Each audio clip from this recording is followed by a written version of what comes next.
Hi friends, welcome back to my YouTube channel Malleswari Nalaka. Friends, ఇవాళ నా స్టైల్లో ఎంతో టేస్టీగా ఉండి నారింజ పులిహోర చేసేద్దామా? కమన్ వచ్చేసేయండి. ముందుగా నేను 1 కేజీ రైస్కి చేస్తున్నాను అనమాట. ఇవి మా చెట్టు నారింజ కాయలండి. చాలా అంటే చాలా టేస్టీగా ఉంటుంది. ఒకసారి ట్రై చేసేయండి మీరు కూడా. ముందుగా 1 కేజీ అన్నాన్ని చక్కగా బియ్యం కడిగి పెట్టుకొని నానబెట్టుకొని వండేసుకొని ఇలా పొడిగా ఉంచుకోవాలన్నమాట. దాన్ని ఆరబెట్టేసి దాంట్లో పసుపు, కొంచెం నూనె, కొంచెం సాల్ట్ వేసి కలిపి పక్కన పెట్టాలి. ఇది ఒకసారి ట్రై చేయండి, చాలా బాగుంటుంది. బాగా పొడిగా వండుకోండి, అప్పుడు టేస్టీగా ఉంటుంది. ఇట్లా ఫ్యాన్ కింద పెట్టేసి ఆరబెట్టేసేయండి. దాంట్లో 1 కేజీ రైస్కి వచ్చేసి మావి రసం కాయలండి, చాలా బాగా రసం వస్తాయి. 3 నారింజ కాయలు అయితే సరిపోతాయండి. 3 నారింజ కాయలు తీసుకోవాలి. మా చెట్టు కాయలే అనమాట. మా నారింజకాయ చెట్టు ఉంది, మా చెట్టు కాయలు ఇవి. 3 నారింజ కాయలు తీసుకొని దాన్ని జ్యూస్ తీసుకోవాలి. బత్తాయి జ్యూస్ ఉంటుంది కదా, దాంట్లోనే సగాన్ని కట్ చేసి జ్యూస్ తీసుకోవాలి. ఆ జ్యూస్ వడబోసేసి, విత్తనాలు అవి లేకుండా వడబోసేసి, ఆ ముందుగా మనం రెడీ చేసుకున్న రైస్లో కలిపేసి పెట్టుకోవాలి.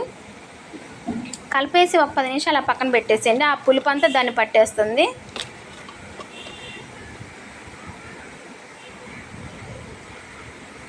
వడబోసుకుంటే మంచిది, లేకపోతే మళ్ళీ గింజలు వచ్చినాయంటే చేదు వస్తుంది.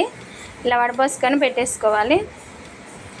3 కాయలండి, కేజీ రైస్కి కలిసిద్ది మా చెట్టు కాయలు. అంత రసం వస్తుంది.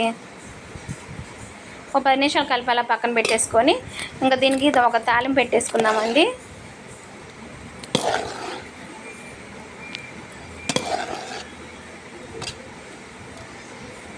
ముందుగా స్టవ్ వెలిగించేసి బాండి పెట్టాలి.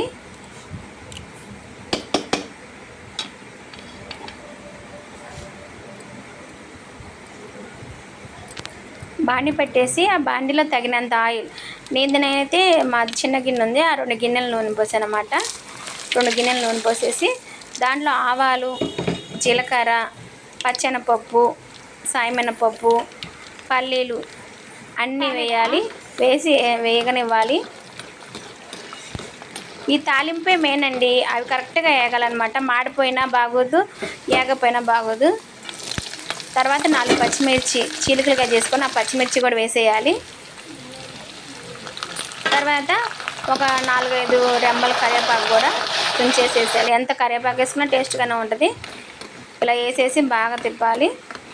ఆ పల్లీలు అనేది బాగా వేగాలి. ఆ పల్లీలు వేగితేనే తినేటప్పుడు రుచిగా తగులుతాయి అన్నమాట. వేగపోయినా పచ్చిగా ఉంటాయి. తర్వాత ఈ తాలింపు తెచ్చేసి రైస్లో కలిపేసుకోవటమేనండి.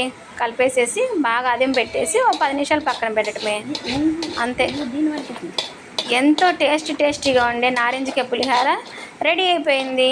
ఒకసారి మీరు నేను చెప్పిన స్టైల్లో ట్రై చేయండి, చాలా అంటే చాలా బాగుంటుంది.